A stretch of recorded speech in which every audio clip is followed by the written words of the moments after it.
Olá pessoal, aqui é o professor Délcio, representando a equipe de História do Colégio Nacional, realizando um comentário breve da prova do PAES terceira etapa, beleza? Olha, foi uma prova, de uma forma geral, muito boa. A prova foi temática, inclusive. Qual foi o tema? Pluralidade cultural.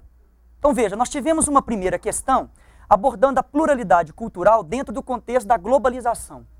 Nós temos uma segunda questão abordando este mesmo tema nos Estados Unidos nos anos 50 e 60, durante aquele movimento pelos direitos civis. E nós temos novamente o tema da pluralidade cultural na história brasileira, no período de Getúlio Vargas, no trabalhismo, e no período mais recente, na Constituição de 88. No meu entender e no entender da equipe de História, a prova ganhou muito, né, em qualidade com este tema comum, perfeito? Agora, é preciso entender um pouco como é que foi a distribuição entre os itens, fácil, difícil, médio, perfeito? Então vamos dar uma olhadinha aqui rapidinho, olha. Fáceis, 7 itens fáceis, perfeito? 6 de nível médio e 3 difíceis. Então nós chegamos à conclusão que dos 16 itens da prova, a maioria está ali entre médio e fácil. Então não é uma prova que empreendia grandes desafios para um aluno bem preparado. Agora, um ou outro item gerava uma confusão. O aluno tinha que ter uma atenção maior, perfeito?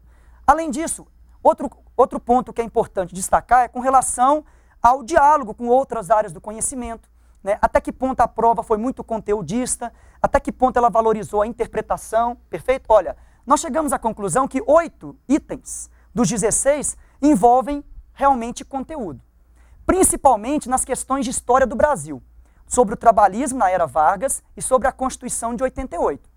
Essas são bastante conteudistas. Inclusive, a da Constituição de 88, o elaborador da questão, ele chegou a pegar itens da própria Constituição.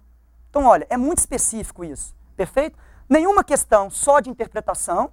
E nós tivemos aqui, chegamos à conclusão que cerca de 8 itens valorizando interpretação e conteúdo. Quais são eles? Principalmente a parte inicial da prova, né?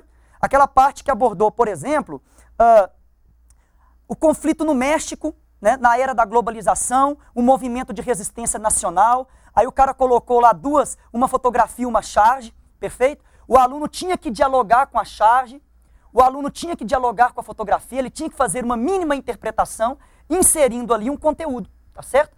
E uma outra questão sobre os direitos civis nos Estados Unidos, que tinha 2 fotografias. Numa fotografia, uma menina sendo escoltada por agentes federais. E na outra fotografia, o Martin Luther King, nos anos 50, andando pela primeira vez num ônibus, com brancos, né? Eliminando aquela segregação que existia dentro do transporte público no estado do Alabama, perfeito? Veja, o candidato, o aluno, ele tinha que interpretar a fotografia, tinha que chegar ali a algumas conclusões, para depois resolver os itens propriamente ditos. Então veja, uma prova equilibrada, no nosso entender. Bom, e finalmente, com relação agora à interdisciplinaridade, ao diálogo com outras áreas do conhecimento. Como foi essa prova do PAES terceira etapa? Com relação à interdisciplinaridade, nós chegamos à conclusão que 6 itens foram realmente interdisciplinares. 4 deles na questão da globalização, que o candidato, tendo um conhecimento de sociologia e principalmente da geografia, ele resolveria com muita facilidade, perfeito? Lembrando que é uma prova de história, então exige aí um conhecimento de outras áreas. E também, agora, a maioria não era necessário isso. Principalmente nas questões de história do Brasil, que foram questões muito diretas. Estas questões, elas poderiam, no nosso entender, ter sido enriquecidas, né, com algum texto inicial, uma fotografia, alguma coisa para enriquecê-las, para torná-las um pouco melhor, digamos assim.